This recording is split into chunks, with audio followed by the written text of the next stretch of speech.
पिछले 14 साल से नवलगढ़ विधानसभा क्षेत्र में डॉक्टर राजकुमार शर्मा बेहद विधायक हैं। आप लोगों ने मत दिए, इसके माध्यम से विधायक होंगे। पर मैं चुनाव की परिस्थिति आपको समझाना चाहता हूं मित्रों, कि चुनाव में परिस्थिति इस प्रकार की रही कि चुनाव में मल्टी एंगल फाइट हुआ और उस मल्टी एंगल फाइट का फायदा राजकुमार ने उठाया और वो 3 बार विधायक बन गए। कुछ परिस्थितियां इस प्रकार की थी, कुछ व्यवस्थाएं इस प्रकार की थी, पर आज नवलगढ़ की जनता ने यह तय कर लिया कि आमने सामने का चुनाव होना चाहिए और नवलगढ़ की जनता की मांग पर भारतीय जनता पार्टी का जो नेतृत्व आपके सामने विराजित है मित्रों, लोहागढ़ से यात्रा करके और 35 ग्राम पंचायतों में होते हुए आज नवलगढ़ में पहुंचा है, तो मैं आप लोगों के साथ एक खुशी शेयर करना चाहता हूं कि जब पवित्र धाम लोहागढ़ में इस बात की शपथ ली गई कि नवलगढ़ की जनता केवल हराने और जिताने का निर्णय करना चाहती है, पर इस तीसरे एंगल का फायदा डॉक्टर राजकुमार को मिलता है, तो इस पवित्र धरा पर खड़े होकर सब अपने इष्ट देव की कसम खाएं और ये तय करें कि अगला चुनाव आमने सामने का चुनाव होगा। मित्रों, मुझे प्रसन्नता है इस बात की, अगला चुनाव आमने सामने का चुनाव होगा और जो चुनाव आमने सामने होगा उसका परिणाम क्या होगा, मेरे से ज्यादा यहाँ जो खड़े लोग हैं वो इस बात को भली भांति से जानते हैं। मित्रों, नवलगढ़ की हालात स्थिति इस प्रकार की बना दी गई है कि विधायक जी जिस मोहल्ले से निकलते हैं, जिस गली से निकलते हैं, पुरातत्व की दृष्टि से महत्वपूर्ण हवेलियां जो है वो 8.6 की तीव्रता में आने वाले भूकंप की तरह कांपने लगती हैं और जिस हवेली पे गिद्ध दृष्टि पड़ जाए वो अगले 2, 4, 5, 10 दिन में किसी बाजार के रूप में परिवर्तित होने लग जाती है। मित्रों, मैं एक बात का आप लोगों के बीच उल्लेख करना चाहूंगा। यह आपके पड़ोस में जो बदराना जोड़ है, उस बदराना जोड़ पे बदनीति की गई और उस बदनीति के माध्यम से उस पर कब्जा करने की नीयत से कोई नवलगढ़ में खाली जमीन पड़ी थी, सैनीनगर में खाली जमीन पड़ी थी, डीएलपी को ये लिखा गया कि ये जमीन बदराना जोड़ के एवज में ग्रीन पार्क के लिए छोड़ते हैं, क्योंकि ये जमीन रीजनल पार्क के लिए आरक्षित थी मित्रों, और उस जमीन के मालिकाना हक के लिए विवाद चल रहा था। न्यायालय में विवाद विचाराधीन था।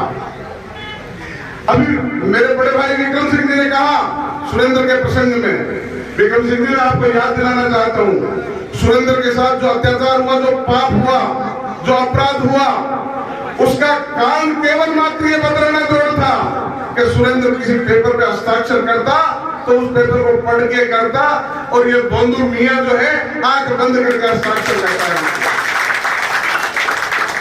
इस बदराना जोड़ की जो न्यायालय में विचाराधीन पत्रावली थी वो मुकदमा विड्रा किया गया। यहाँ के स्थानीय सरपंच से लिखवा के लिया गया कि सैनीनगर में ये जमीन अलॉट हो जाए। मित्रों, उस बेशकीमती जमीन पे अटालिका खड़ी करने की नीयत से यह अपराध शुरू हुआ। मैं धन्यवाद ज्ञापित करना चाहता हूं हमारी टीम को।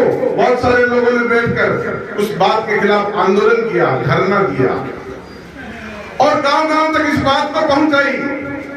ये मामला न्यायालय में गया, उच्च न्यायालय ने इस मामले में नोटिस जारी किया और उस नोटिस का हश्र ये हुआ कि सुप्रीम कोर्ट के अटॉर्नी जनरल और हाई कोर्ट के अटॉर्नी जनरल ने यह लिख कर दिया कि इस जमीन का भू रूपांतर नहीं हो सकता मित्रों, भू रूपांतर नहीं हो सकता, इसलिए ये जमीन बची हुई है। आज विधायक जी किसी सभा में कह रहे थे कि मैं 22 तारीख को इसकी तारबंदी खुलवा दूंगा। 2-3 महीने पहले उन्होंने ऐलान किया था कि मैं इसमें हॉस्पिटल का निर्माण करूंगा, हॉस्पिटल का निर्माण करूंगा। स्वर्गीय रामेश्वर जी ने जिस समय भू जमीन दान की थी हॉस्पिटल के लिए, ये कल्पना नहीं की थी कि ये अलग अलग जगह जाके दुकानें लगाएंगे। जयपुर का एसएमएस अगर 5-7 मंजिल का बन सकता है तो नवलगढ़ में दूसरी मंजिल के निर्माण में मित्रों आपत्ति कहां है? विधायक जगह जगह जाकर कहते हैं कि भारतीय जनता पार्टी जो विकास में बाधक बनी हुई है, पर मैं इस पवित्र धरा पर खड़ा होकर कहना चाहता हूं कि भारतीय जनता पार्टी के किसी नेता की नीयत में खोट नहीं है, खोट केवल मात्र विधायक जी की है और 22 तारीख को आप खाली करवा दोगे। उससे पहले आपने ऐलान किया था कि मैं हॉस्पिटल की नींव रखूंगा, उसी प्रकार की तारीख दे रहे हो या कोई इस तारीख में दम है? अगर आप 22 तारीख को खाली करा दोगे तो ये नवलगढ़ की जनता पूछना चाहती है इसके तारबंदी क्यों करवाई? हमने ये ऐलान किया है कि जिस दिन भारतीय जनता पार्टी सत्ता में आएगी उस दिन ये तारबंदी नहीं बजेगी और ये बदलाना जोहर बजेगा। मित्रों, ये केवल बदलाना जोहर बजेगा। इसमें जो पशु मेला लगता है वो पशु मेला लगता रहेगा। और आने वाली पीढ़ियां आपको धन्यवाद ज्ञापित करेंगी कि आपने रीजनल पार्क के लिए बदलाना जोड़ की जमीन को बचा लिया, इसके लिए धन्यवाद ज्ञापित करेंगी। और मैं तो ये भी कहना चाहता हूं मित्रों कि जिंदा कौमें जो है वो 5 साल का इंतजार नहीं करती। जिस प्रकार का आताताई आचरण सत्ता के माध्यम से वो कर रहे हैं और भारतीय जनता पार्टी के प्रदेश नेतृत्व और राष्ट्रीय नेतृत्व ने तय किया कि जन आक्रोश रैली का नेतृत्व भारतीय जनता पार्टी करे, तो भारतीय जनता पार्टी की तमाम टीम आपसे कंधे से कंधा मिलाकर जो भी रात का बचा हुआ 6 महीने 8 महीने 10 महीने 12 महीने का समय है, हम लोग आपके साथ खड़े हैं। आप आंदोलन खड़ा करिए। जिस किसी के साथ भी अन्याय अत्याचार होता है उस अत्याचार अन्याय के खिलाफ हम आपके साथ खड़े होंगे। ये वचन देने के लिए पूरी की पूरी टीम आप लोगों की करेगी। पथ क्या पथिक क्या, जिस पथ पे बिखरी सूले ना हो और नाविक की धर्म कुशलता ही क्या कर घटाएं प्रतिकूल ना हो। विपरीत परिस्थितियों में काम करने वाले जो लोग हैं उनको इतिहास याद रखता है। महाराणा प्रताप ने घास की रोटियां खाकर इतिहास के पन्नों में अपना स्वर्णिम स्थान बनाया है। मित्रों, गुजरात से राजस्थान में प्रवेश करते हुए एक आदमकद प्रतिमा लगी हुई है सीमा पर और उस पर नीचे लिखा हुआ है कि वीर भूमि राजस्थान आपका हार्दिक स्वागत करती है। प्रत्येक व्यक्ति को महाराणा प्रताप बनना पड़ेगा, अपने छोटे छोटे लोभ लालच से उनसे बाहर निकलना पड़ेगा। आज कर्मचारियों को डराया जा रहा है, धमकाया जा रहा है, व्यापारियों को डराया जा रहा है। मैं सैनी नगर की आवाज नवलगढ़ तक पहुंचती होगी। ये शेखावाटी है, इसमें सेठ साहूकारों की बहुत बड़ी भूमिका है। नवलगढ़ में खेतरी में गवर्नमेंट कॉलेज खुली थी वसुंधरा जी के टाइम में, वो 39वीं कॉलेज थी। उससे पहले 38 कॉलेज सेठ साहूकार चलाया करते थे। और शेखावाटी का पूरे राजस्थान में एक रुतबा है कि पढ़े लिखे लोग हैं। इन सेठ साहूकारों ने अपने धन से अर्जित जो संपदा थी उससे यहाँ के लोगों को शिक्षित किया, पढ़ाया लिखाया। मैं एक घटना याद दिलाना चाहता हूँ आपको मित्रों। नवलगढ़ में 4 महीने पहले कोई हवेली का एक मामला था। जिस मालिक की हवेली थी वो मालिक वहां हवेली में रुका हुआ था, उसका परिवार रुका हुआ था।